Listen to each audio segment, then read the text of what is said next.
जय हिंद दोस्तों, रक्षित खन्ना के इस चैनल में आपका स्वागत है। दोस्तों, आज के इस वीडियो में मैं आपको कुछ जानकारियां दूंगा। जैसा कि आप पीछे डिस्प्ले बोर्ड में देख रहे हैं, इसमें से कुछ जानकारियां जुड़ी हैं डीएडीआर को लेके। कुछ आंकड़े आ गए हैं, उसकी जानकारी मैं आपको आगे दूंगा।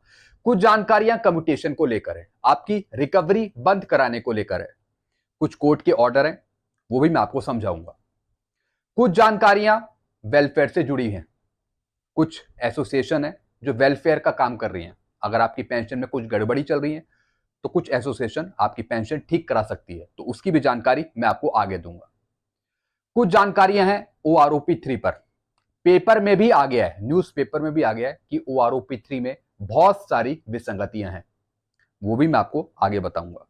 तो दोस्तों, यही कुछ जानकारियां हैं जो मैं आपको समझाने वाला हूं, इसलिए इस वीडियो को आप शुरू से लेकर आखिरी तक देखेगा और अपने ग्रुप में भी शेयर कर दीजिएगा। वीडियो में आगे बढ़ने से पहले एक छोटी सी अपील कर रहा हूं, अगर आप पहली बार मेरा चैनल देख रहे हैं या फिर ये वीडियो देख रहे हैं तो आप मेरा चैनल सब्सक्राइब भी कर सकते हैं, जिसका नाम है रक्षित खन्ना, क्योंकि ऑथेंटिक जानकारियां, सही जानकारियां अक्सर आपको मिलती रहती है इस चैनल के माध्यम से।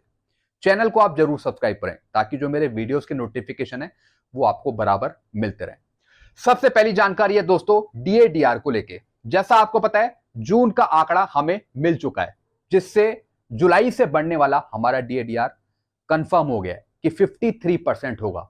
हालांकि भारत सरकार ने अभी तक उसकी घोषणा नहीं करी है, लेकिन उम्मीद है कि सितंबर में इसकी घोषणा हो जाए।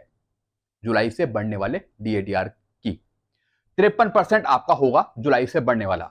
लेकिन दोस्तों, 9 तारीख को यानी कल की डेट में जुलाई का भी आंकड़ा आ चुका है। AICPI का, कंज्यूमर प्राइस इंडेक्स का जुलाई का आंकड़ा आ चुका है। और दोस्तों, जुलाई में जो महंगाई आकी गई है वो आकी गई है 142.7, यानी जून में थी 141.4 और जुलाई में हो गई है 142.7, यानी 1.3% आपका बढ़ा है, 1.3 तो दोस्तों, अभी धीरे धीरे आंकड़े और आएंगे। और दोस्तों, जो ये आंकड़े आ रहे हैं ये कंफर्म करेंगे कि जनवरी 2025 से हमारा डीएडीआर कितना परसेंट बढ़ेगा। अभी सिर्फ जुलाई का ही आंकड़ा आया है कल की डेट में, ये है 142.7 और अभी भी 53.64% पे हमारा डीएडीआर रुका हुआ है जुलाई के आंकड़े के आने के बाद भी। अभी अगस्त का आएगा, सितंबर का आएगा, अक्टूबर का आएगा, नवंबर का आएगा और दिसंबर का आएगा। और दोस्तों, जहां तक मुझे लगता है कि जो आपका जनवरी 2025 से आपका डीएडीआर बढ़ेगा वो लगभग या तो 3% या फिर 4% बढ़ेगा।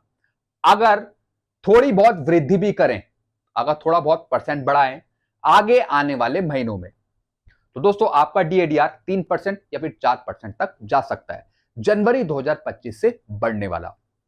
तो दोस्तों, जुलाई का आंकड़ा आ गया, थोड़ी महंगाई यहां पे बढ़ी है जून की तुलना में।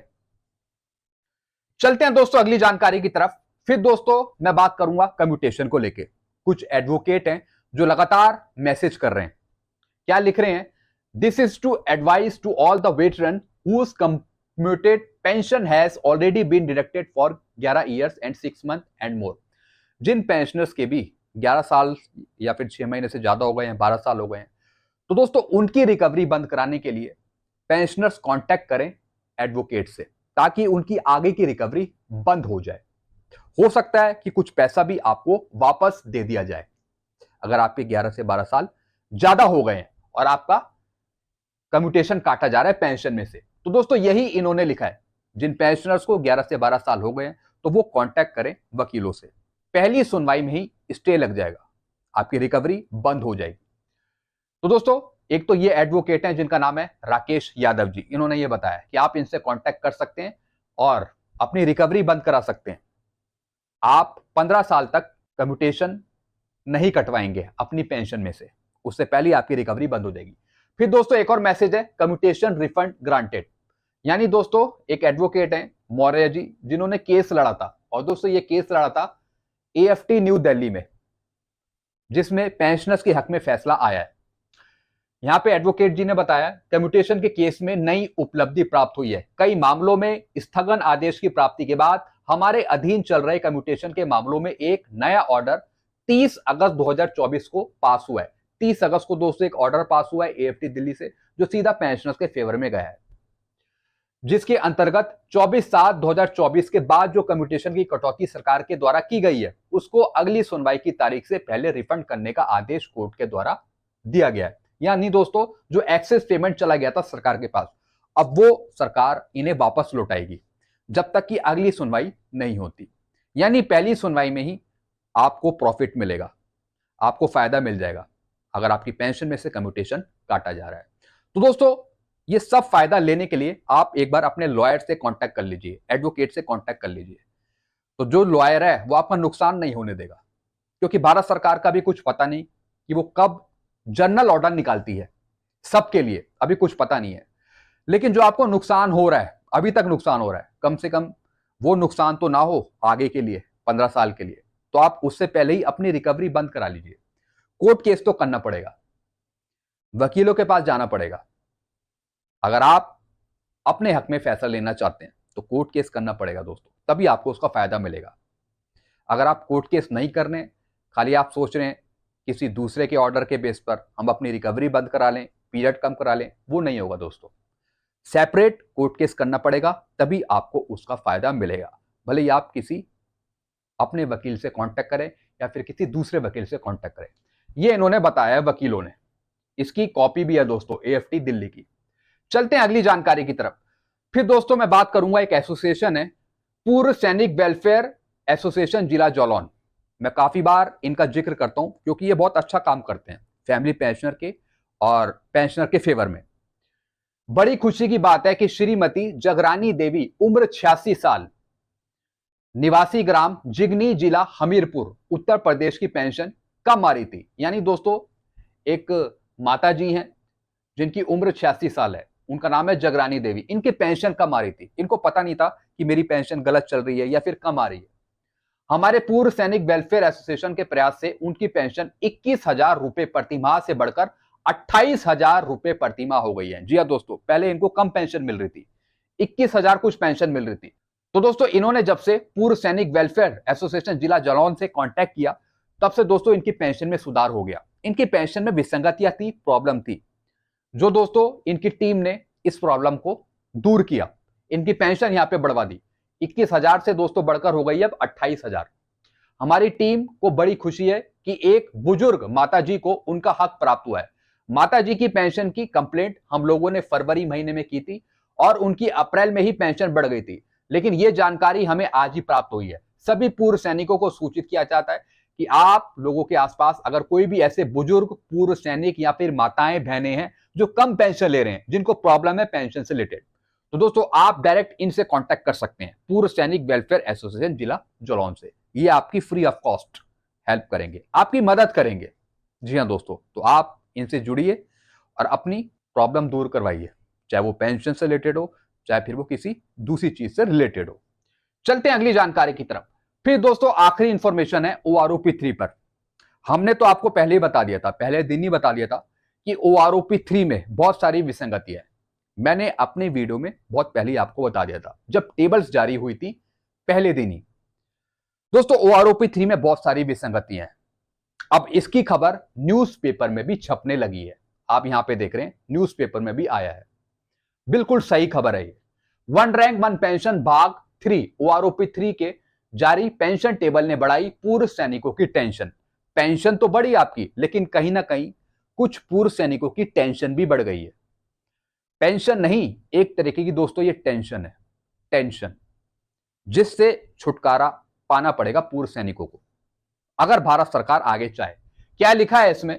वर्तमान सरकार के रक्षा मंत्रालय ने सर्वोच्च न्यायालय के आदेश की पालना करते हुए 1 जुलाई 2024 से लागू होने वाली सशस्त्र सेनाओं के पूर्व सैनिकों की one rank one pension OROP 3 की घोषणा 4 सितंबर को कर दी, जैसा आपको पता है, जिसके अंतर्गत नए पेंशन टेबल जारी कर दिए गए। लेकिन यह पेंशन टेबल न केवल कोश्यारी कमेटी की सिफारिशों के विरुद्ध है, बल्कि वन रैंक वन पेंशन के ऊपर सरकार द्वारा जारी 7 नवंबर 2015 के नोटिफिकेशन के भी अनुरूप नहीं है। यानी जो OROP 1 का नोटिफिकेशन था उसके अनुरूप भी OROP 3 पेंशन टेबल नहीं है। जैसे कि PMR को बाहर कर देना, उनकी डेट चेंज कर देना, उनको OROP 2 का फायदा नहीं देना या फिर OROP 3 का फायदा नहीं देना। इसमें सशस्त्र सेनाओं के लगभग 2.5 लाख पूर्व सैनिकों में से कुछ ही रैंक की पेंशन में बहुत कम मात्रा में वृद्धि हो पाई है। कुछ ही ऐसे रैंक हैं जिनको बढ़ोतरी हासिल हुई है। जी हां दोस्तों, तो यही इन्होंने यहां पे बताया। कुछ सैनिकों की पेंशन में ना तो 2019 में और ना ही 2024 में बढ़ोतरी हुई है। बिल्कुल दोस्तों, जैसे जेसीओस, एससीओस, ना उन्हें ओआरओपी 2 का सही फायदा मिला, ना ही ओआरओपी 3 का फायदा मिला। यह बात Sanyukt Morcha of ex serviceman JCO and OR Himachal Pradesh के अध्यक्ष कैप्टन जगदीश वर्मा, सेवानिवृत्त general secretary lieutenant Ramesh Kumar Tapal तथा कोषाध्यक्ष सूबेदार मेजर रोशन लाल चौहान ने अपने बयान में कही है। कैप्टन जगदीश वर्मा ने कहा है कि यह बहुत ही दुर्भाग्यपूर्ण है कि वर्तमान सरकार का रक्षा मंत्रालय पूर्व सैनिकों के ऊपर सरकार का बजट खर्चा कम करने की इच्छा से उनकी पेंशन में कटौतियां करके वह सही पेंशन का लाभ ना देकर उनके साथ अन्याय कर रहा है। दोस्तों, कहीं ना कहीं कुछ खबर न्यूज में भी आई थी कि सरकार आपकी पेंशन में कटौतियां कर रही है, वो अपना खर्चा बचा रही है ताकि आपको ज्यादा पैसा ना देना पड़े। कहीं ये मैंने न्यूज में भी सुना है, जैसे कि दोस्तों अग्निवीर स्कीम दे देना, अग्निवीर स्कीम थोपना ताकि उसमें ग्रेजुएटी ना देना पड़े, ज्यादा पेंशन ना देना पड़े, परिवार को पेंशन ना देना पड़े। यानी सरकार कुछ ना कुछ बचाना चाह रही है आपकी पेंशन में से कुछ कटौतियां करके। अब चाहे वो एवरेज इस्तेमाल हो, कोई फॉर्मूला ऐसा हो जिससे आपकी पेंशन कम हो जाए, या फिर कोई दूसरी स्कीम हो, तो सरकार कहीं ना कहीं कुछ बचत कर रही है, इससे साफ जाहिर होता है। नहीं तो वो सबकी पेंशन बढ़ाती, अच्छी खासी पेंशन बढ़ाती, जैसा कि पे कमीशन में होता है। सिर्फ ओआरओपी एक माध्यम क्यों है जिसमें हर एक की पेंशन नहीं बढ़ रही है? ये एक सोचने वाली बात है। मतलब ज्यादा पैसा वो नहीं लगाना चाह रही आपकी पेंशन या फिर हर एक की पेंशन बढ़ाने में। तो दोस्तों, सरकार की मंशा साफ है कि पेंशन इतनी बढ़ाओ जिससे उसका खजाना खाली ना हो, उसका बटुआ ढीला ना हो। उन्होंने यह भी बताया कि इस बार के one rank one pension revision भाग 3 में रक्षा मंत्रालय ने क्वालिफाइंग सर्विस के आधार पर पेंशन लागू की है, जिससे कुछ रैंकों को तो लाभ हुआ है, लेकिन दूसरी तरफ 32.5 वर्षों से ज्यादा सेवा करने वालों को छोड़ दिया है। जी हां दोस्तों, कुछ क्वालिफाइंग सर्विस में फायदा मिल रहा है, कुछ क्वालिफाइंग सर्विस में फायदा नहीं मिल रहा। किसी को कुछ बढ़ोतरी हो रही है, किसी को कुछ बढ़ोतरी हो रही है, फिर कुछ रैंकों की माइनस में पेंशन जा रही है, फिर कुछ पेंशन बढ़ रही है, कुछ माइनस में जा रही है। तो ये डिफरेंसेस हैं, प्रॉब्लम्स हैं। इसके अतिरिक्त 2 रैंकों को एक ही समान पेंशन लागू करना, कुछ रैंकों को दोनों ही रिवीजन में लाभ ना होना, जैसे कि कुछ रैंकों की सेम पेंशन है, या फिर कुछ रैंकों को कोई फायदा नहीं मिलना। अभी सेवानिवृत्त होने वालों को पहले सेवानिवृत्त हुए से कम पेंशन मिलना तथा लागू की गई पेंशन ना ही 7वें वेतन आयोग के फिटमेंट फैक्टर 2.57 से भी मिल नहीं रही है, क्योंकि कई रैंकों की पेंशन को उससे भी कम कर दिया गया है। अब दोस्तों उल्टी गंगा बह रही है। जो 7 सीपीसी में आ रहे हैं उनकी पेंशन तो कम है ही साथ जो पुराने पेंशनर्स हैं उनकी पेंशन भी माइनस में जा रही है। तो आप सोच रहे होंगे कि फायदा मिल रहा है तो किसे फायदा मिल रहा है? जेसीओज रैंक, एससीओज रैंक को देखिए आप। जेसीओज रैंक, एससीओज रैंक जो 7 सीपीसी में आ रहे हैं, लास्ट पे ड्रॉन का 50% पेंशन ले रहे हैं, उनकी पेंशन तो कम है ही। अब इसका असर पुराने पेंशनर से भी पड़ रहा है जो 30 जून 2014 तक आए या फिर 31/12/2015 तक आए, उनकी पेंशन पे भी इसका असर पड़ रहा है। दोनों तरफ से पेंशन कम हो रही है। अब आप समझ रहे होंगे कि फायदा पहुंच रहा है तो किसे पहुंच रहा है। दोस्तों ये सोचने वाली बात है, यही इन्होंने सब बताया। क्वालिफाइंग सर्विस के साथ 5 साल के वेटेज फैक्टर को भी हटा दिया गया है। जैसा आपको पता है पहले वेटेज फैक्टर आपको दिया जाता था, वेटेज फैक्टर आपको मिलता था, वेटेज मिलता था, वो भी दोस्तों सब कुछ हटा दिया गया है। एक पेंशन टेबल थी उसे भी बंद कर दिया गया है। ये प्रॉब्लम्स है। इसके साथ ही नीचे वाले रैंकों को ज्यादा पेंशन और ऊपर वाले रैंक को कम पेंशन का भी इस रिवीजन टेबल में प्रावधान किया गया है। बिल्कुल दोस्तों, जिनकी क्वालिफाइंग सर्विस कम है उनकी भी पेंशन कहीं ना कहीं कम है। जैसे मैंने आपको कल बताया था, जिनकी मेडिकल कैटेगरी है, जिनकी सर्विस 10 साल से कम है। यह बताना बहुत ही आवश्यक है कि ये नई पेंशन की टेबल की प्रणाली को सिपाही से ऑनरी कैप्टन तक के रैंकों के साथ ही इस प्रकार का मानदंड लागू किया गया है, जो उनके साथ कुठाराघात है। दूसरी तरफ अधिकारी वर्ग जो टाइम स्केल प्रमोशन में आते हैं, उनके लिए इस पेंशन टेबल के मुताबिक भेदभाव की नीति अपनाई गई है।